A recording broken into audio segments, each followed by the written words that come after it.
think when you start a company, there is any big idea. You know, I was thinking what should be the topic of my conversation, and I thought maybe the best thing is I share my life story and tell you a little bit my background, how I came from Tehran here to Silicon Valley. So I was born and raised in Tehran, and in a neighborhood called Tehran Pars. I don't know who is from Tehran Pars here. One over there, 2, 3. Okay, great. 4. That's awesome. You know, like many of you, my teenager life was like a mix of war, revolution, and consequences of really a depressed society. And it was really, really hard time. You know, most of you remember if you grew up there, we couldn't even go to high school with short sleeves. So it was really, really tough days. But when I look back, it really made me a stronger person, and it helped me face the challenges I had today. A few things I want to share from my life in Iran before I came here, and I think that the most important was, you know, I really failed first. I always wanted to start a business. I was really fascinated to do something, even when I was a teenager. If you remember, and this was my first attempt to be kind of entrepreneur. I don't know such a word existed in my vocabulary then, but you know, Iraqi jets were bombing Tehran throughout the war, and I remember when they couldn't come really low and drop the bomb, they were, you know, breaking the sound barrier, and that was just breaking all the windows, and all of our homes were this cross of tapes to put it on windows so it doesn't come to our eye. I thought, wow, there's so many stores in Tehran, maybe I can go sell tapes. So I borrowed money from my dad and then went to Bazaar, bought a bag of these tapes. And you know, if you know Valias Street is a really long street, like okay, you know, I start from 8 o'clock in the morning all the way till night and go knock their door, and at the end of the night, I sold 0, not even 1 tape. Nobody bought anything from me. So I came back disappointed, talked to my father, and next day we went to one of these small stores in our neighborhood, and he paid whatever I paid, and that's fine. But you know, I really learned that you know, I tried hard, but I didn't try really hard. Maybe I should have tried another day, another day, another day. So I think I gave up too early. So whatever you do, don't give up too early. And it's actually kind of the art to figure out when to give up. But don't give up early. I gave up that early. Maybe I should have tried the second and third day. The second thing I learned perhaps from this failure was maybe I should have talked to the owner of this stores before I even buy. Maybe they say, okay, we can buy it. Why are you buying it from you? So the second lesson was talk to your users. Perhaps that's what we said today. And third one, maybe I should have taken one of my friends with me. Maybe the market was there, but maybe I wasn't a good salesperson. So we're saying here just having a co-founder. I think the second big thing is my career was I was a really good soccer player. This is me actually here. So we were champion of Iran. I played for Iran's national team, under 17. But I learned a lot, and the most important thing I learned from soccer is just hope. You know, the game is 90 minutes. You know, for 89 minutes, everything can go wrong, but in 1 minute, you change things. So I really learned through teamwork, respect. Soccer was a big part of it. It is still. And you know, soon after, I started to write for a sports magazine when I was 17. I became really good at it because I spoke German language, and I started to translate, and I got to know how German are doing this. And I became so good at it that they gave me a radio talk show, Friday nights. If you remember, there was a radio talk show, was the Rah Shab Jom Shab. And then I quickly became really popular and famous among the sports fans and media. I interviewed a lot of athlete and world champions and so on. So, and I covered 3 World Cups. I was talking to Samad now. I'm passionate about it. I go to World Cup. I get this press pass. I go to locker room of Brazil and so on. Just pretty amazing. I'm planning to go to Brazil also.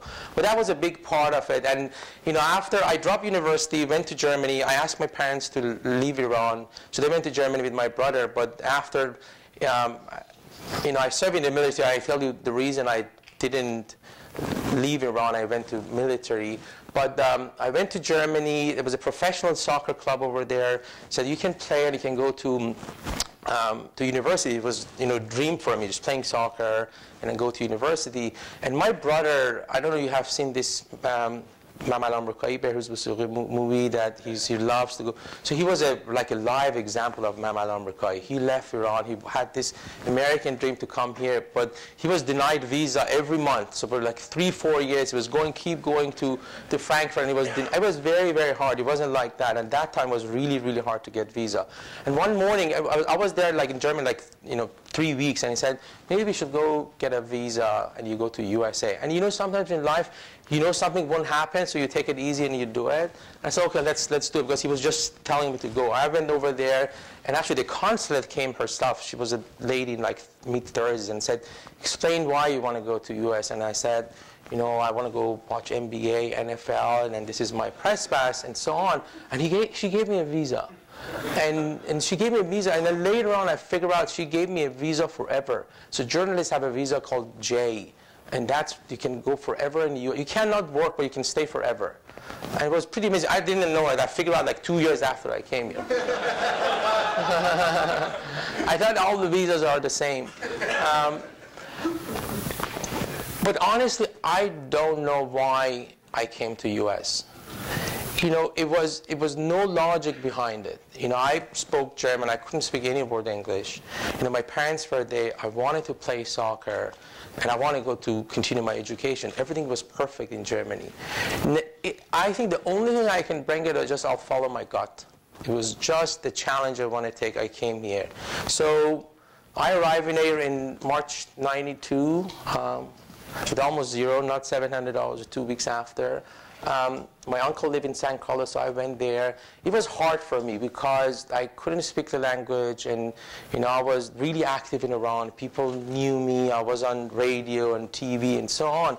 And the biggest challenge for me was cultural shock. I grew up in Iran. I remember, when you come here, you go to this adult English school, and I was the very first day I walked in, I saw people eating pizza there. It was just, for me in Iran, you can't even have it with gum.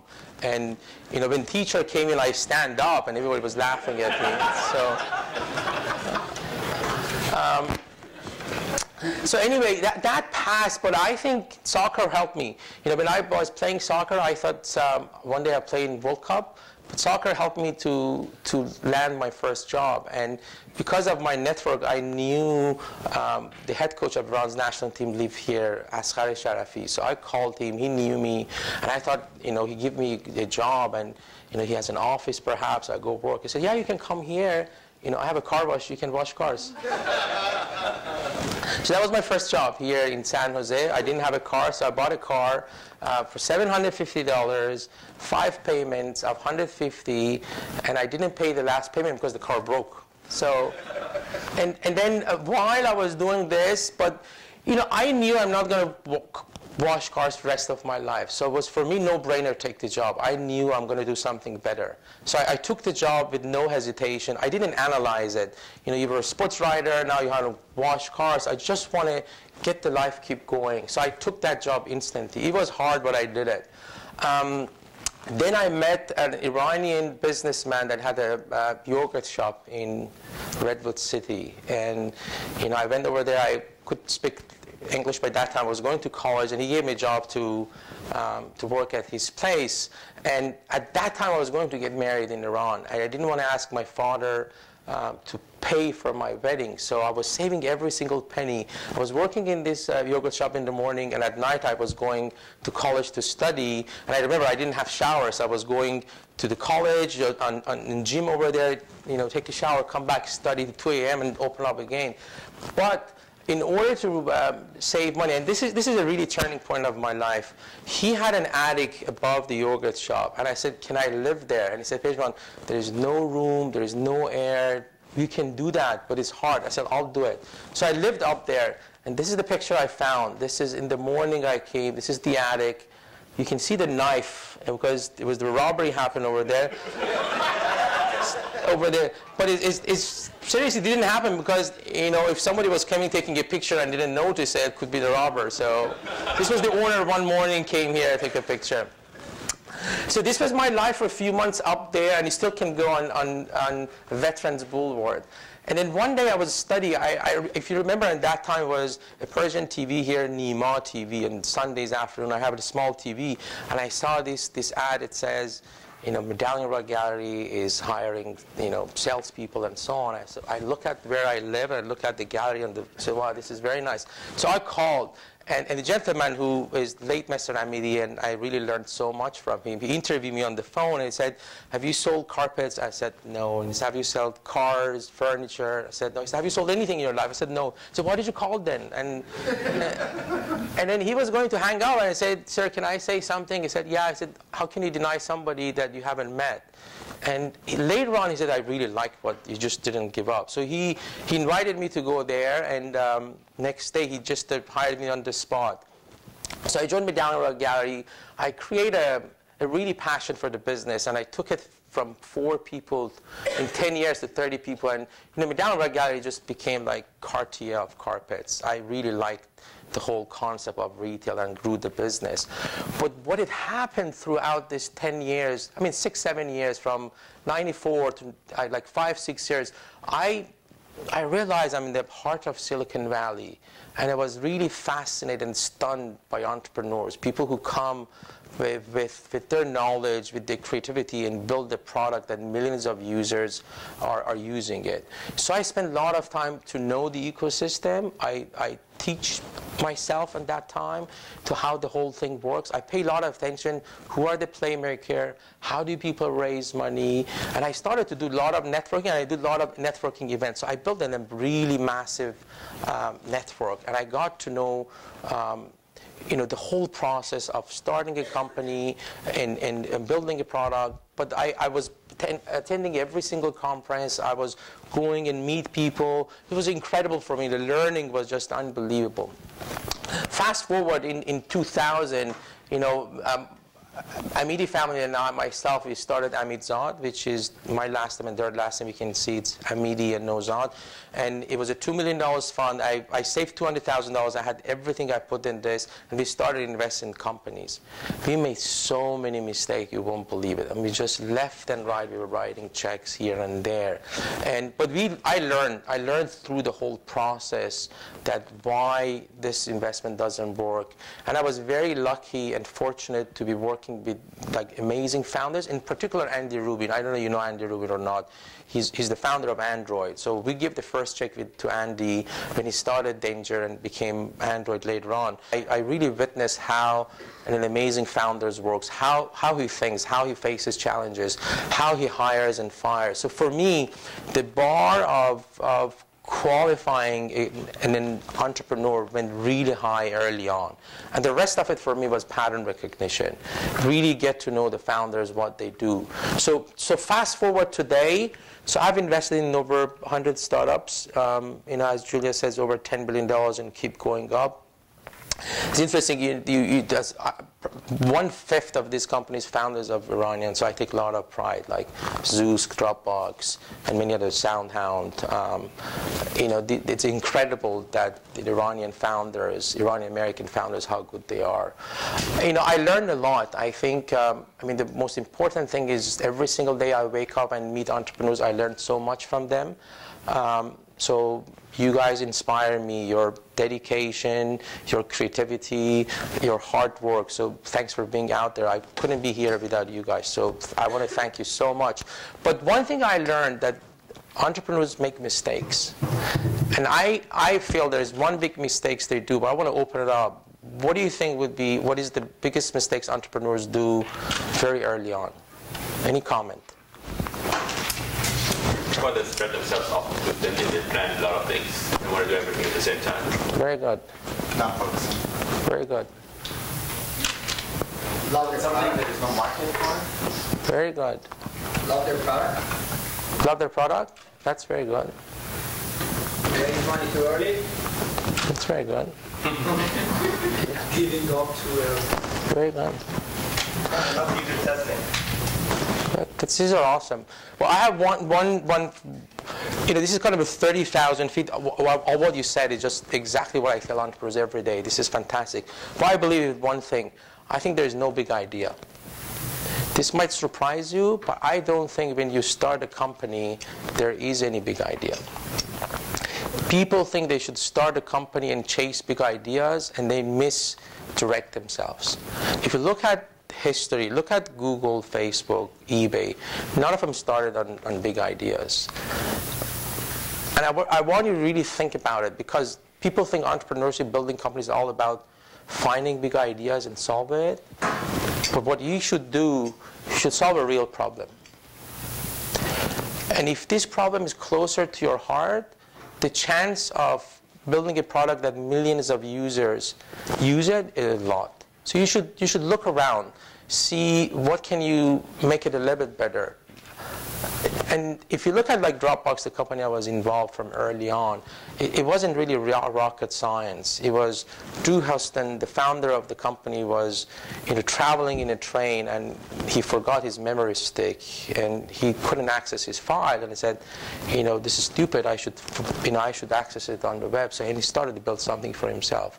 It's same thing with other companies like Google or Yahoo. I'm going to have an example of the Yahoo, how Yahoo started it. And actually, when you start to solve a real problem, I think that's where you can spend a lot of time to learn and really build something meaningful rather than chasing big ideas. And going back to what you said, so be very focused, find a problem that you're close to it, and spend a lot of time to get to know the users. All of what you said is correct, but don't think that you have to start to send rocket to moon. And if you find that problem, I think there are 3 different products you can build. You either making candy or vitamin and aspirin. If you make candy, it's a really, really hard sell. The chance of making M&Ms is really low. Sometimes people eat candy, sometimes not.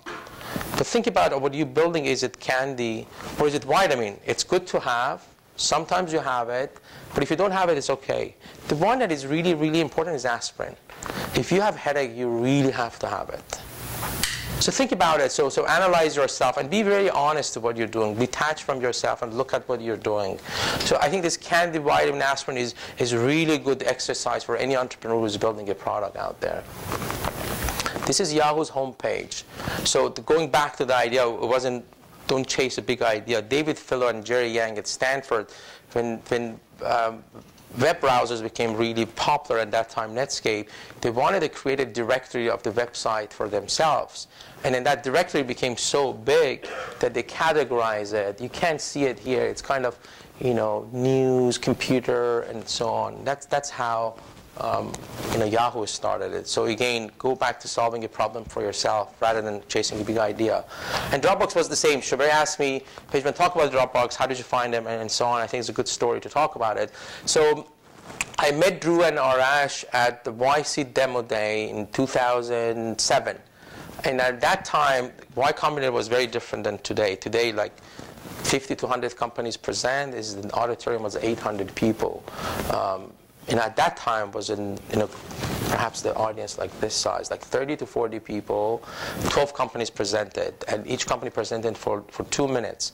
So I really liked how they presented. It was so simple, and I had the same problem also. At that time, everybody was thinking, okay, Google has a product, Microsoft has it, why you guys are doing it? But it was really their approach of solving a massive problem and build a product that really worked. So I approached Arash and Drew, so obviously I figured out this guy should be Iranian. I say hello and we talk, and Arash barely can speak Farsi. I invite him to Persian 2 next day to the Garage Gallery, so I did with this Persian schmoozing and talk to them.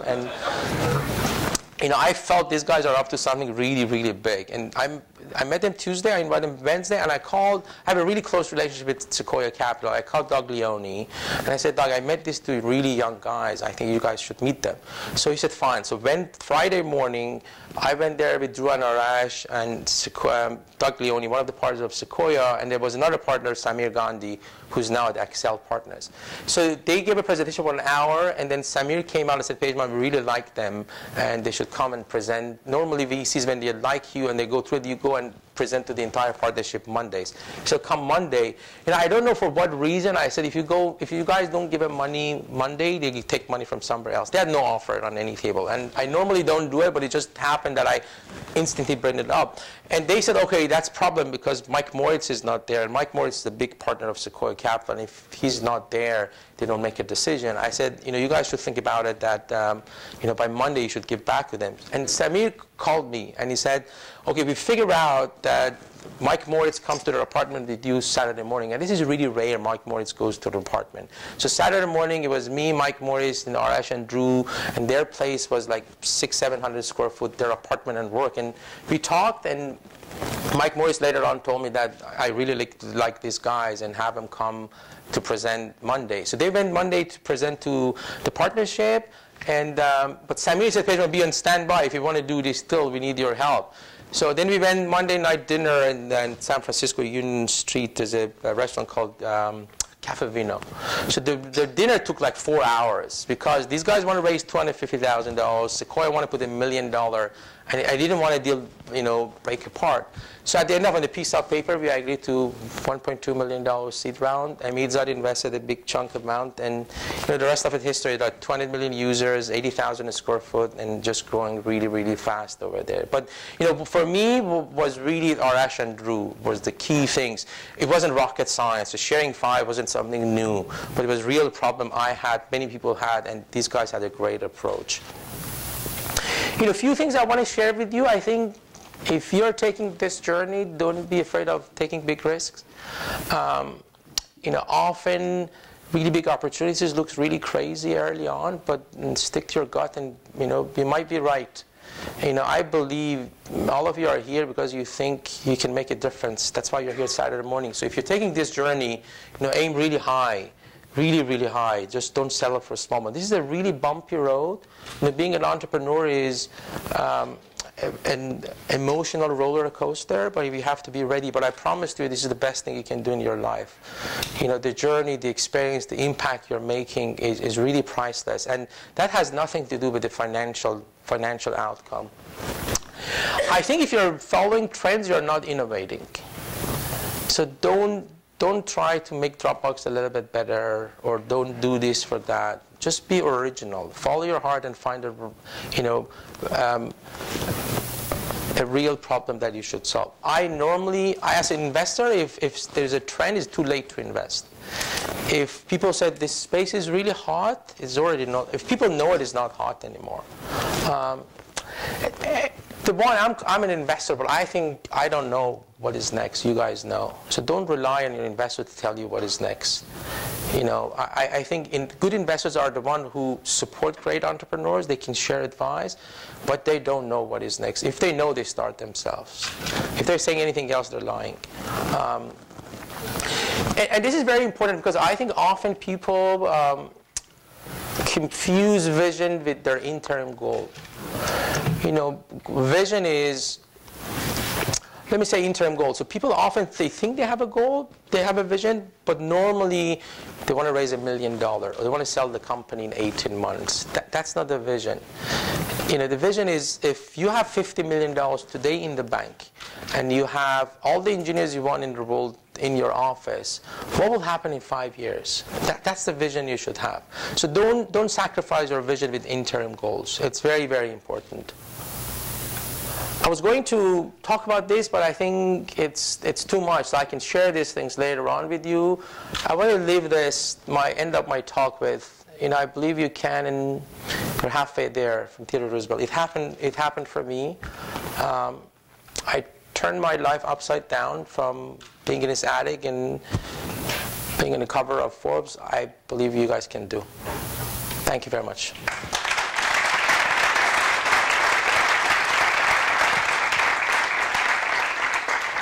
That $700 that I called back home is the best investment I've ever made. We just had our 20th anniversary. Thank you, Pejman. Thank you. Who are some of your closest relationships, and why is it strategic? No, historically I'm closer to them, but we work with all of the investors, top tier VCs, micro VCs, a lot of angels. The current one we lead all the seed rounds, we even lead Series A. So this company called Wash.io, we led the seed round and we led the Series A. Series A today is an old, it's $2 million. People call it seed. It's an old Series A. So, but we lead the rounds now. Nice.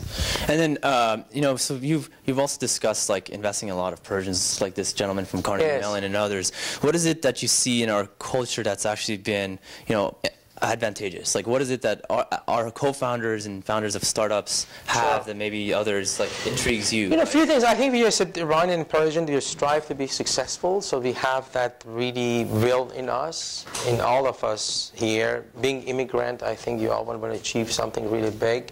And I think historically math and science is really important in our education. So a combination of these things, it makes like amazing founders. And you can, not only founders, you can see like executives are Iranian. You know, I don't know, you know that the CEO of Expedia is Iranian, and he's just an incredible person when you meet him. So we have amazing founders, are you guys, all the way to the executives in the public market. Nice. One of the questions that you guys were asking is, in the first like few minutes, what is it that you want out of the founder? What do you see? Like, what intrigues you in the first few minutes, right? That catches your attention as an investor when like coming to meet you for the first time. You know, I think it's hard to say it, but I think it's the level of confidence. That's the first thing you want to see a founder. You know, often people ask me, how do you pick a founders? And I don't have an answer. And it's like drinking a good wine. You can't explain it, but once you have it for many times, then you can recognize what is a good wine. So it's kind of the pattern recognition for me. For me, it's very important that why founders start a company. That's the first question I always ask. Going back to your slides, basically. He helped me. What was your name? Nima. So I was lost, and I'm glad that I had an entrepreneur said, no, you should go here. And I said, Nima, what do you do? And he said, I do this. And I said, why are you doing it? He says, I love cooking. So it's very important for me, what is the background? Normally, I haven't seen a big company that people say, okay, let's get together and start a company. That doesn't happen. It always starts with something you're passionate about you do. Yep. And then with regards to the other kind of accelerators programs, right? Like Drew and these guys and Arash went to YC. Yeah. So YC, 500 startups, all these other ones, like what is it that they do that really special to get these folks, you know, like to get them on board? And do you work really close with these? You know, I work with all of them. I think, you know, some of the models I really like, some of them I don't like. But I think at the end of the day, the whole effort of accelerator or incubator is really good for ecosystem. So at the end of the day, people learn even through failure. So I think it's just fantastic what people do, what K1 is doing in SGSV and Plug and Play is doing. It's pretty amazing, the infrastructure they're building for entrepreneurs. It's basically like another university type feel, but for, like I call it the professional university, Silicon Valley. It's like, it's like a lab. You're hanging out, you're working, you test and you fail, but hopefully succeed, obviously. You know, I always think this is like Hollywood. It's like talent agency. So, but, just having Brad Pitt doesn't mean you have a good movie. You have a director. You have the other people who should come. So when you look at a company, you have a star, but you need the infrastructure behind it. And I think, incubator play a big role. There's a good question here. How open should entrepreneurs be about discussing their ideas to peers and potential advisor investors? I think that'd be as open as possible. Ideas is cheap, and the execution is really, really hard. So don't be afraid to talk to other people. People don't steal your ideas. So any open questions? Yeah. Pejman, what was the biggest mistake that you made which taught you a very valuable lesson? In the early days, I didn't pay attention to the chemistry between teams. And it's very, very important. I think for me today, it's very important when you have a team or the co-founders, there's a history behind it. It's easier, the product doesn't work, you change your direction. It's very hard that the team cannot work together. Then it's almost you don't have any solution for it. So for me now, if you're saying, Pejman, I'm starting this with Ara, then we play basketball high school, we went to the same university, or it's really good sign for me. Versus if you say, oh, this was a recommendation, we met two weeks ago and we're starting company. Still might work, but for me, it's a question mark. And the second biggest mistake I ever made financially, at that dinner, I wanted to put $200,000 in Dropbox. Samir convinced me to put 125. So, Mohammed? Kennedy might have been aspirin model. As a thinking exercise, what would you put Facebook? So to repeat the questions, the vitamin. I think it was an aspirin. I think Zuckerberg wanted to get connected to girls. Seriously, I think that's how he started it. If anybody else telling you something else is not true, he didn't build the biggest social network in the world. He just he was a geek, couldn't talk to girls and so on, and he built this. I think it's an aspirin, isn't it? Sometimes, you know, It was a candy that became aspirin. yeah, but well, no, I actually think it was an aspirin. I really think it was a really big need for himself to build that. And it grew from there. He was so smart to figure out that he has much more leg than just being connecting boys and girls. It's better to make a candy-coated aspirin. Yes, or you get diabetes.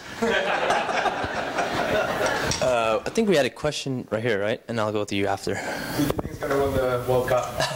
Germany. Wow. I have two quick questions to wrap up. One is, where do you see the startup and the Silicon Valley market going, right? Do you see it stagnant? Like, for example, I spoke with Google Ventures this last week, and they think another big wave of startups and big companies are coming. We just don't see it. What's your thoughts on that? No, I think this is just the beginning. I think internet has corrected itself. You know, if you look at it, like last 10 years, like less than 10 years, there have been $200 billion IPO. Only companies from Silicon Valley. That's LinkedIn, you know, Facebook, now Twitter and other companies. So I believe in the last 20 years, technology has disrupted the previous 200 years industries. Next 5 years, technology will disrupt the last 20 years. And I think Dropbox was just the pioneer of that. People were doing file sharing. They came and changed it. And I think you'll see this going forward now. Things was built 20 years ago, in the last 20 years, and the new company are thinking of how can we make it better. So that's where you want to probably pitch to Pejman. And last but not least, what is probably the one key advice you want to give to like a community like ours, if you had to choose one, right? You know, you mean the Iranian American entrepreneurs? Yeah, like you were telling the gentleman, like, when should I drop my job and do an entrepreneur, like just do it now? Like what entrepreneur-minded or what specific? You know, I think everybody in this room is smart enough to get a 9-to-5 job. If you want to be an entrepreneur, it's really hard. But if you're doing it, take big risks and, you know, don't give up and, you know, aim really high. I think, as I said, it's not easy, but it's the best thing you can do. Well, thank you so much, Pejman. Thank you. Thank you very much.